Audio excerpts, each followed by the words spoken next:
Pernah dengar soal data warehouse? Ini adalah alat yang super canggih untuk pengambilan keputusan. Tapi, jujur aja, proses membangunnya itu terkenal ribet.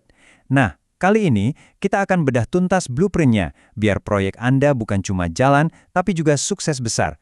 Yuk, langsung kita mulai. Oke, kita mulai dengan pertanyaan yang paling mendasar. Kenapa sih proyek yang katanya penting banget ini punya reputasi sering gagal?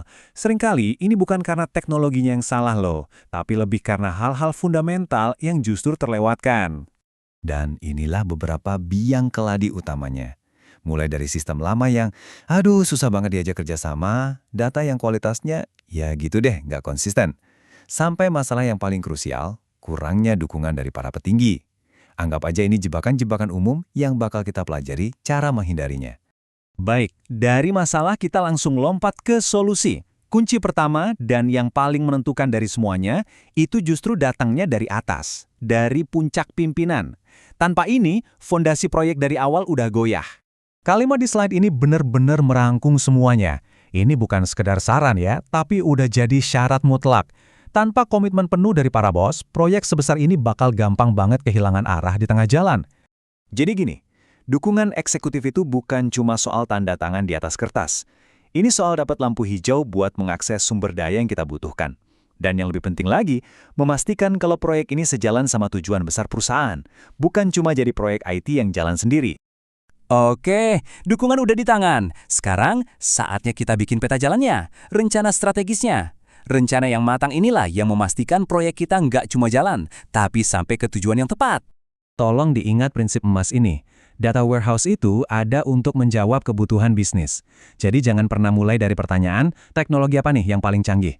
Tapi mulailah dari, masalah bisnis apa sih yang mau kita selesaikan?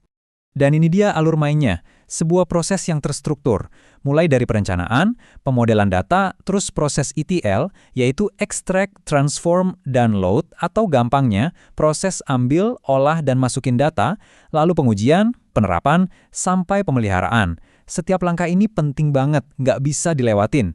Nah, gambar di sini ngejelasin arsitekturnya dengan simple banget. Coba deh bayangin, data dari berbagai aplikasi, penjualan, inventaris, pelanggan, semuanya dikumpulin, dibersihin, disamain formatnya di staging area, baru deh dimasukin ke data warehouse utama.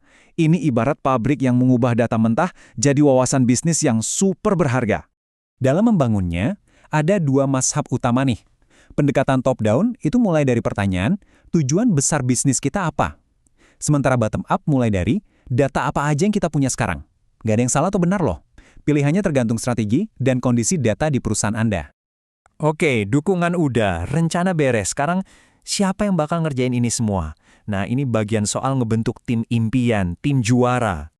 Sebuah tim juara itu butuh 3 hal. Pertama, sponsor eksekutif yang kuat buat nembus segala rintangan birokrasi. Kedua, kombinasi skill teknis dan bisnis yang seimbang.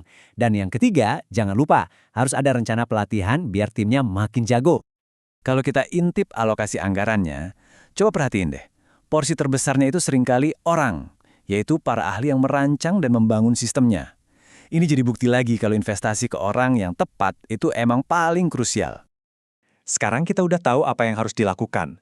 Biar makin mantep, yuk kita perkuat lagi dengan melihat apa yang jangan sampai dilakukan. Tahu di mana letak jebakannya, itu udah setengah kemenangan.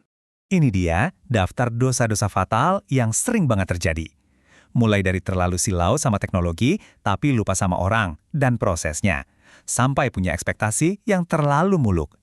Anggap aja slide ini sebagai checklist buat ngejaga proyek Anda tetap di jalur yang benar.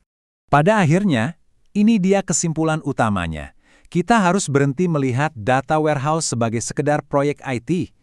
Mulailah melihatnya sebagai aset strategis yang bisa ngasih superpower ke seluruh perusahaan buat bikin keputusan yang lebih cerdas. Sebagai penutup, saya mau kasih satu pertanyaan buat Anda renungkan. Bayangin deh, kalau semua data penting perusahaan Anda terintegrasi dengan sempurna, siap dianalisis di ujung jari Anda. Keputusan besar apa yang bakal Anda buat pertama kali? Nah, potensi buat mentransformasi bisnis Anda itu dimulainya dari sana.